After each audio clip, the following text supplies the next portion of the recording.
आज हम बात करने वाले हैं उस WWE वर्ल्ड हैवीवेट चैंपियनशिप के बारे में जिसको कभी वो वैल्यू मिल ही नहीं पाई है। हाँ, मैं बात कर रहा हूँ इसी वर्ल्ड हैवीवेट चैंपियनशिप के बारे में जो कि है ब्रॉक लेसनर की पहली WWE वर्ल्ड हैवीवेट चैंपियनशिप, जो कि उन्होंने कंबाइन की थी WWE चैंपियनशिप और वर्ल्ड हैवीवेट चैंपियनशिप को मिला के big gold network world heavyweight championship का उगम किया था।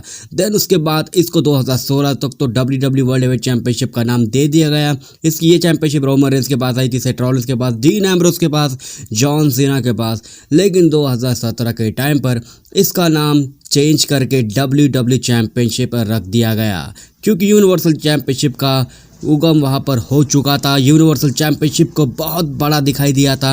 WWE चैंपियनशिप के सामने वो चैंपियनशिप काफ़ी ज़्यादा बड़ी देखने को मिल चुकी थी WWE चैंपियनशिप के बारे में, और यहाँ पर ये चैंपियनशिप सेकेंडरी चैंपियनशिप लगने लग चुकी थी। लोगों को ये लगने लगा था कि यूनिवर्सल चैंपियनशिप ही WWE का मेन टाइटल है, और वहाँ पर एक सेकेंडरी टाइटल के तौर पर WWE चैंपियनशिप यानी कि WWE वर्ल्ड हैवीवेट चैंपियनशिप को देखा करते थे विंस कैनेडी मैकमैन। और देन उसके बाद होता क्या है, 2022 के अंदर रोमन रेंस के पास आ जाती है WWE चैंपियनशिप। उससे पहले हमने कई सारे WWE champion versus universal championship के मैचेस देखे थे। वहाँ पर हर टाइम पर हर मैच के अंदर यूनिवर्सल चैंपियनशिप चैंपियन का दबदबा रह चुका था। WWE चैंपियन जैसे कि ब्रॉक लेसनर वर्सेस एजे स्टाइल, वहाँ पर ब्रॉक लेसनर थे WWE यूनिवर्सल चैंपियन और एजे स्टाइल थे WWE चैंपियन, और उस मैच के अंदर बुरी तरीके से यूनिवर्सल चैंपियनशिप ने अपना दबदबा दिखाया था WWE चैंपियनशिप के ऊपर, जब वहाँ पर ब्रॉक लेसनर ने हराया था एजे स्टाइल को, और यहाँ पर यूनिवर्सल चैंपियनशिप को WWE ने बहुत ही बड़ा दिखाया था। देन उसके बाद हमको Daniel Bryan versus Brock Lesnar का भी मैच देखने को मिलता है, universal champion versus WWE championship के बीच, और अगेन यहाँ पर WWE चैंपियन को हारना पड़ा था यूनिवर्सल चैंपियनशिप के सामने। और देन उसके बाद हमको 2020 के अंदर Drew McIntyre versus Roman Reigns के बीच मैच देखने को मिलता है, और यहाँ पर भी यूनिवर्सल चैंपियनशिप का दबदबा WWE चैंपियनशिप के सामने था।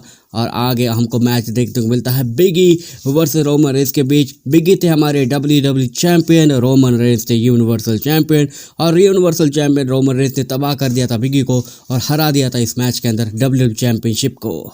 और अब आता है वो मोड़ जो कि ब्रॉक लेसनर और रोमन रेंस का था। 2022 की रेसलमेनिया 38 के अंदर हमको विनर टेक्स ऑल का मैच देखने को मिलता है against Roman Reigns versus Brock Lesnar के बीच। वहां पर थे Brock Lesnar WWE champion, Roman Reigns universal champion, और इस मैच के अंदर परफेक्ट तरीके से इज्जत के साथ रोमन रेंस हरा देते हैं अपने सबसे बड़े तगड़े राइवल ब्रॉक लेसनर को, और वो बन जाते हैं undisputed WWE universal heavyweight champion. यहाँ पर रोमन रेंस ने दोनों भी टाइटल को मर्ज कर दिया। रोमन रेंस के 1000 टाइटल रेन के दिन द गेम ट्रिपल एच ने उनको एक नई चैंपियनशिप दी और उसका नाम रख दिया गया अनडिस्प्यूटेड चैंपियनशिप। और आगे जाके WWE चैंपियनशिप और यूनिवर्सल चैंपियनशिप को गुल कर दिया गया और सिर्फ एक मेन टाइटल रख दिया गया जिसका नाम था undisputed WWE championship. Roman Reigns को हरा दिया कोडी रोज ने, और वहाँ से उस चैंपियनशिप का नाम पुकारा गया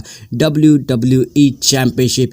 लेकिन वो वैल्यू कभी भी नहीं मिल पाई जिस चैंपियनशिप को मिलनी चाहिए थी, यानी कि मैं ब्लैक WWE चैंपियनशिप की बात कर रहा हूँ दोस्तों। वो वैल्यू कभी मिल ही नहीं पाई यूनिवर्सल चैंपियनशिप के सामने। लेकिन देखने वाली बात ये थी कि यहाँ पर यूनिवर्सल चैंपियनशिप का खात्मा हो चुका था। Universal championship officially the game triple H ने रिटायर कर दी थी। अब WWE के अंदर बस दो ही मेन टाइटल बचते हैं, एक है वर्ल्ड हैवीवेट चैंपियनशिप और दूसरी है undisputed WWE championship. Comment section में आप ही बताओ आपको कौन सी चैंपियनशिप पसंद है, black WWE championship, golden WWE championship, या फिर यूनिवर्सल चैंपियनशिप, या फिर हाल ही में बिग गोल्ड वाली world heavyweight championship. Comment section में इसका आंसर जरूर बताना। और मेरी फेवरेट चैंपियनशिप है ब्लैक WWE चैंपियनशिप है, जो कि रोमन रेंस और ब्रॉक लेसनर ने जीती है, जिसके साथ जॉन सीना ने 16 टाइम वर्ल्ड चैंपियनशिप का रिकॉर्ड पूरा किया है। तो दोस्तों ये वीडियो बस यही तक थी।